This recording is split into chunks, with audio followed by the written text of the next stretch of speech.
The conference room on the 34th floor smelled like recycled air and things being ended. Margot Pierce kept her eyes on the signature line, not on Blake, not on his attorney's careful face or the Chicago skyline blurring gray and wet behind the floor-to-ceiling glass, just the line. 11 years of her life narrowed to a dotted line and a pen someone had placed in her hand without asking whether she was ready. Blake Harmon sat across the table in his charcoal suit, one ankle crossed over his knee, his phone in his palm. He hadn't looked at her once since they'd walked in. That, more than anything, was what would stay with her. Not the terms negotiated over 4 months. Not the language about the condo, the accounts, the assets she'd watched them divide into columns like furniture in an estate sale. Just the fact that he couldn't manage 10 minutes without checking his phone. "We're on a timeline, Margot," his attorney said, pleasantly, like a reminder about a parking meter. She signed. The pen scratched across the paper, and in the sound of it she heard 11 years. The 2-bedroom apartment in Wicker Park, when Blake was cold-calling investors from a folding table. The first project she'd designed at their kitchen counter, staying up past midnight while he slept. The way he used to say her name back then, like he was proud of it. None of that lived in this room. She slid the papers across the table and stood. Blake glanced up. "I'll have my assistant return your things from the office. The personal stuff, the design files stay mild." Reasonable. The tone of a man who believed the hard part was over. "I know," Margot said. She walked out. 34 floors down in an elevator too bright for the occasion, and then into a Chicago November that smelled like the river and wet concrete. She stood on Wacker Drive while taxis sloshed past. She hadn't cried yet. She wasn't sure she would. What she felt was quieter and worse than grief. She felt replaced. 6 weeks later, Blake Harmon married Kendall Shore in a ceremony at a hotel in River North. Margot found out from her phone. A design account she followed posted reception photos. White marble, cascading flowers. Blake in the center of it all, laughing at something, looking younger than he had in years. She put the phone face down on the kitchen table of her new apartment in Logan Square. A rental, 2nd floor of an old graystone. Nothing like the condo on Michigan Avenue she'd just signed away. The heat was going out again. She'd called the landlord twice. She had work to do. Or she thought she did. The freelance architectural consulting she'd counted on had started drying up in ways that didn't add up. She'd been shortlisted for a commercial project in the River North corridor, submitted her portfolio, a decade of her actual work, and received a polite email saying the firm would be moving in another direction. It was Gillian Doyle who told her why. Gillian had been her college roommate, then her closest friend, then the family law attorney who had handled the divorce with a fierceness that had surprised even the opposing counsel. She arrived at the Logan Square apartment on a Tuesday evening with Thai food and a folder, and she told Margot to sit down. "Blake's company filed IP registration on 12 of your projects," Gillian said, opening the folder and laying 3 sheets on the kitchen table. "Not new projects. Yours. The Lakeview mixed use, the Oak Park school renovation, the Fulton Market interiors. Registered as proprietary designs of Harmon Development Group." The room was quiet. "He can do that?" Margot asked. He did it. Whether it holds is another question. But right now, any firm doing due diligence sees those projects tied to his company. They can't hire you for related work without risking a claim. Margot stared at the papers. She had designed those buildings. She had fought through zoning boards, sat in 3-hour contractor meetings, spent entire weekends revising load-bearing specifications that Blake had barely glanced at. Her name was not on a single registration. "We fight it," she said. Gillian nodded. "We fight it." She had her first meeting with Gillian's IP colleague the following week. Early morning, downtown, portfolio case under her arm, wearing the good coat she'd kept from the old life. The meeting ran an hour. When it was done, she walked out into a cold afternoon and discovered her phone was dead. She stopped at a coffee shop on Michigan to charge it and order something she barely touched.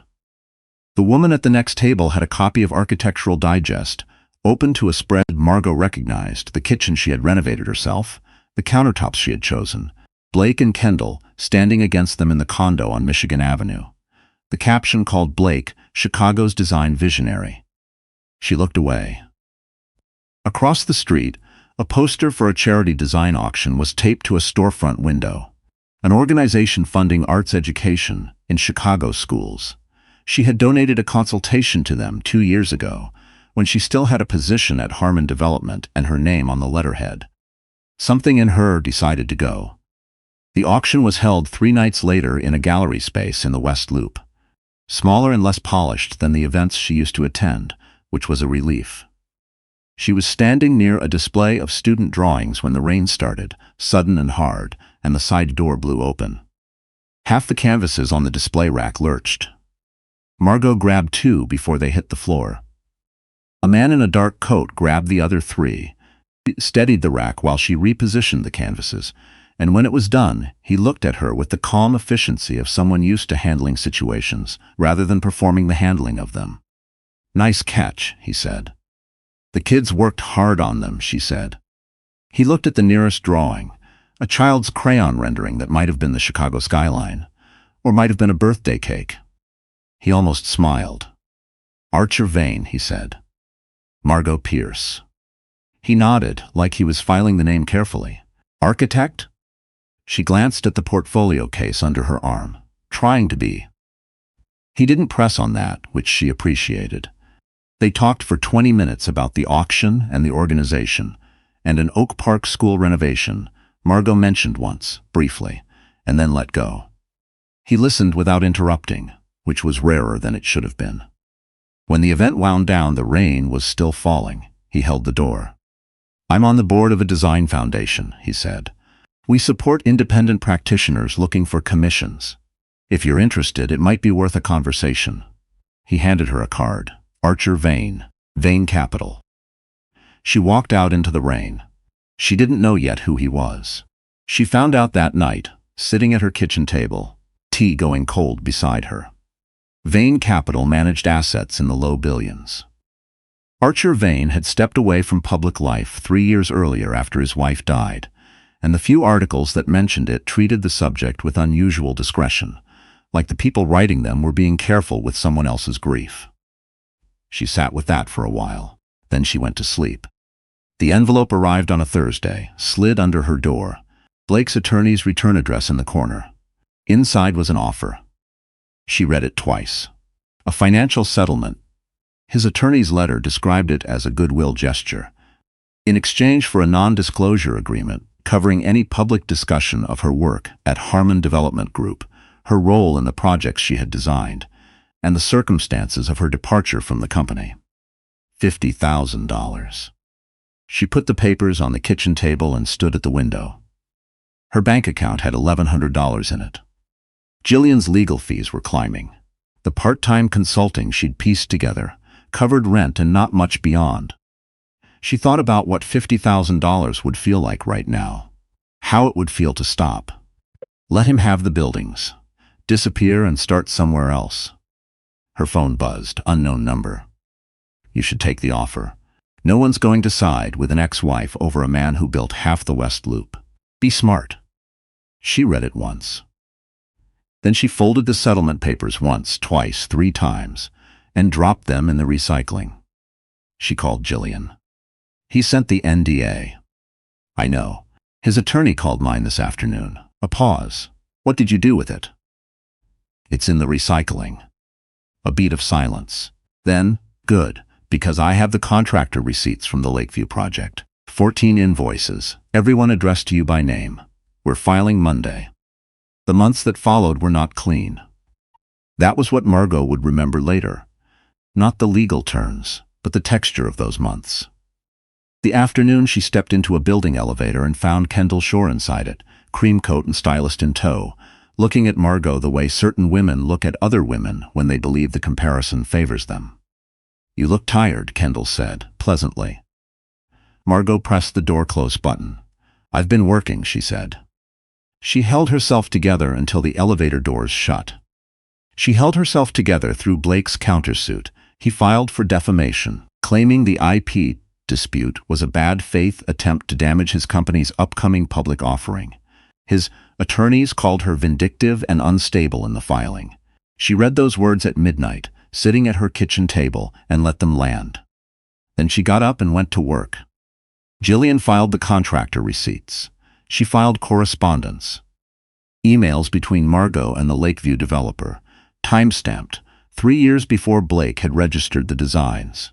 She filed a declaration from the Oak Park School District's project manager, who remembered precisely who had attended every design meeting and whose sketches had been pinned to the wall at every stage.